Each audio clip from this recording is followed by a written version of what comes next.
सभी किसान भाइयों को नमस्कार। किसान मित्र यूट्यूब चैनल में आपका स्वागत है। दोस्तों, आज ड्रैगन फ्रूट के ट्रेलिस मेथड के बारे में डिस्कस करेंगे। और ट्रेलिस मेथड में जीआई पाइप से हम इस बार अपना फार्म एक्सटेंड कर रहे हैं। हमने ऑलरेडी ट्रायल किए हुए थे इसके, जो काफ़ी सक्सेस रहे हमारे। तो अभी ड्रैगन फ्रूट में ट्रेलिस मेथड में स्ट्रक्चर का डिज़ाइन कैसे रहता है, कैसे आप ट्रेलिस मेथड में अपनी फार्मिंग को आगे बढ़ा सकते हैं, और वो जो पोल बनाए जाते हैं वो एमओपी सिस्टम से कैसे भिन्न होते हैं, कैसे ये बनाए जाते हैं, चलिए आज हम आपको बना के दिखाते हैं। जहाँ आप देख पा रहे हैं ट्रेलिस मेथड में इसमें बोल्ट लगा हुआ है बीच में, जिसके सहारे एक पाइप लगी हुई है और जिसके सहारे दो पाइपें राइट और लेफ्ट में अरेंजमेंट दिया हुआ है। अब ये पोल बनता कैसे है, कितने का ये बोल्ट है, क्या इस बोल्ट का साइज़ है, क्या लेंथ है, कितना सरिया डलता है, क्या इसकी लंबाई रहेगी, कितनी चौड़ाई रहेगी, कितनी मोटाई रहेगी, चलिए इस वीडियो में इसके बारे में डिस्कस कर लेते हैं। यहाँ जो फ्रेम हमने यूज़ किया है ये 7 फीट का फ्रेम है, जो नॉर्मली अपने रिंग और पोल सिस्टम में हम यूज़ करते थे। लेकिन जो हम पोल बना रहे हैं ट्रेलिस मेथड के लिए वो 6.5 फीट के पोल हैं, तो आधा फीट हम इसको नहीं भरेंगे। और ये कैसे हम बनाते हैं वो अब आगे आप वीडियो में देखेंगे भी। यहाँ से हमने सेम रेशो यूज़ किया है 4-3-1 का, यानी 4 बजरी, 3 इसमें आपका रेत और कोरसेंट आ जाएगा, स्टोन डस्ट भी जिसे बोला जाता है, और 1 रेशो रहेगा सीमेंट का। सरिये भी हमने सेम यूज़ किए हैं।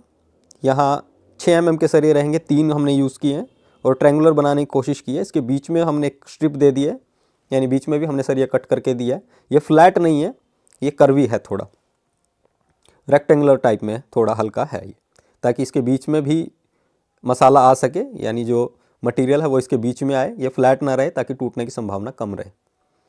यहाँ हम जो पोल बना रहे हैं ये 5 का फ्रेम है। यहाँ 5 भी बना सकते हैं, लेकिन हम सुविधा के लिए यहाँ 3 बना रहे हैं एक साथ में। ये सेम आपने हमारे प्रीवियस वीडियो में देखा होगा, जैसे हम एमओपी सिस्टम में बनाते थे पोल, सेम उसी तरीके से पोल बनाया जा रहा है। लेकिन इसमें थोड़ा सा आगे में मैनेजमेंट चेंज हो जाएगा। वो कैसे चेंज होगा, जैसे कि आप यहाँ देख पा रहे हैं, ये जो बोल्ट हमने डाला हुआ है ये 12 इंच का बोल्ट है और इसकी मोटाई है जो 14 mm है, यानी 14 mm इसकी मोटाई है। यहाँ हमने हैवी से हैवी बोल्ट यूज़ करने की कोशिश की है, कहीं जाके ये बैंड ना हो, टिल्ट ना हो, और जो पाइप इसके सहारे लगेगी क्योंकि इसके ऊपर पीक लोड रहेगा। इन केस अगर एक फेस पे ज़्यादा लोड आ गया पत्तों का तो कहीं ये उखड़ ना जाए, इसके लिए हमने यहाँ 12 इंच का बोल्ट यूज़ किया है।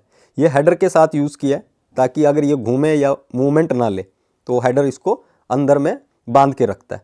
तो इस तरह से हम यहाँ बोल्ट लगाते हैं। और इसके बीच में आप जो स्ट्रिप देख रहे हैं, लकड़ी की जो फटिया देख रहे हैं, इसके बीच में हमने ऑलरेडी होल किया हुआ है।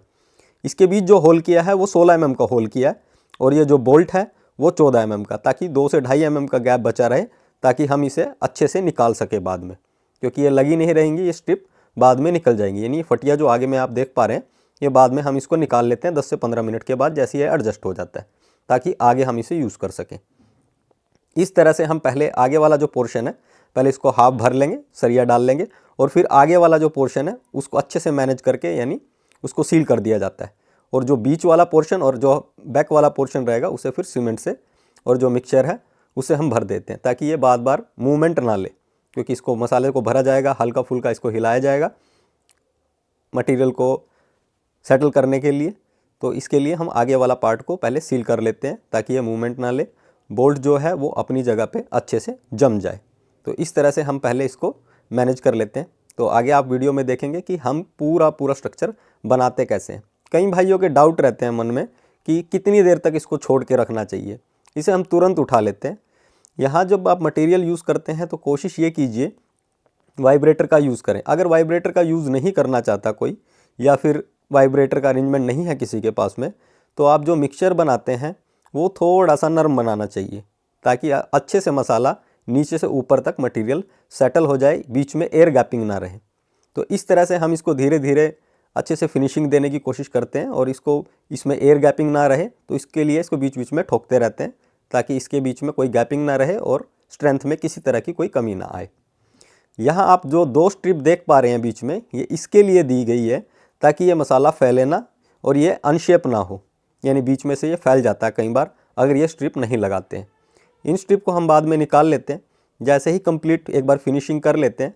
इन स्ट्रिप को जैसे ही निकालेंगे तो इसके बीच में हल्का सा एक गैप रह जाता है। उस गैप को हम कैसे फिल करते हैं जो अभी आप आगे वीडियो में देखेंगे। यहाँ मेरे पिताजी इसको फिनिशिंग दे रहे हैं। ऊपर में हम क्या करते हैं, फिनिशिंग के लिए इसके अंदर में थोड़ा सा रेत और थोड़ा सा सीमेंट मिक्स कर लेते हैं और इसको बाद में इसको एक तरह से ये वाटर प्रूफिंग भी हो जाती है और बाद में जो लिक्विड से निकलता है, पानी जो निकलता है, वो भी अच्छे से सोख लिया जाता है। तो इससे 2-3 काम हो जाते हैं। एक वाटर प्रूफिंग हो गया, फिनिशिंग आपको अच्छी मिली और जो नमी है वो भी ये सोख लेता है। जैसे मैं आपको बता रहा था, ये बीच में इसमें गैपिंग रह जाएगी। अब इस गैपिंग को आपको एडिशनल जो मटेरियल है उससे फिल करना है, ना कि इसी को आप अगर इसको मैनेज करने की कोशिश करेंगे तो यहाँ स्ट्रेंथ में कमी आ जाएगी और बाद में आपके पोल को टूटने की संभावना काफ़ी ज़्यादा बन जाती है। तो इस तरह से आप एडिशनल मटेरियल लेंगे और इसको धीरे धीरे फिल कर देंगे। जब आपकी फाइनल फिनिशिंग हो जाती है, यानी ये जब पूरा कंप्लीट हो जाएगा दोनों का दोनों स्ट्रिप निकालने के बाद में, फिर इसे ज़्यादा देर तक आपको छोड़ना नहीं है, तुरंत इसको निकाल लेना है और निकालने के बाद में इसे अच्छे से क्लीन कर लेना है फ्रेम को। अगर आप हो सके तो इसके ऊपर में ऑयल भी लगा सकते हैं ताकि आपको निकालने के लिए इसमें दिक्कत ना बने। तो एक बार में हम करीबन 3 यहाँ पोल बना रहे हैं।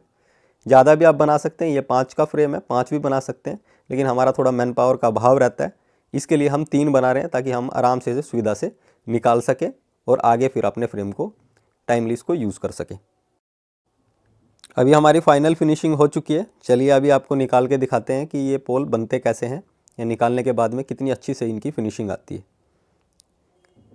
ये देखिए आप कितने अच्छे से यहाँ फिनिशिंग आई है, कोई टूट फूट नहीं है, कहीं से ये पोल फैला नहीं है।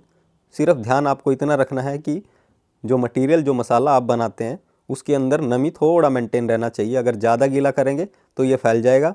और आगे वाला जो स्ट्रिप आप देख पा रहे हैं, जो फटिया देख रहे हैं, इसे करीबन 10 मिनट के बाद हम निकाल लेंगे ताकि बोल्ट अपनी जगह से अच्छे से जम जाए। और उसके बाद निकालने के बाद अगली बार जब हम पोल बनाते हैं यानी इस फ्रेम को दोबारा से यूज़ करेंगे तो इन सेम स्ट्रिप को हम यूज़ कर लेते हैं। यहाँ आप फिनिशिंग देखिए, सेम फैक्ट्री वाली फिनिशिंग आई है। यहाँ कोई बबल्स आपको दिखाई नहीं देगा, दोनों साइड से, ऊपर से भी और नीचे से भी कोई आपको एयर गैपिंग नहीं दिखाई देगी, यानी मसाला अपना अच्छी जगह से बैठ गया है। और फिर हम ये स्ट्रिप को दोबारा से यूज़ कर लेते हैं।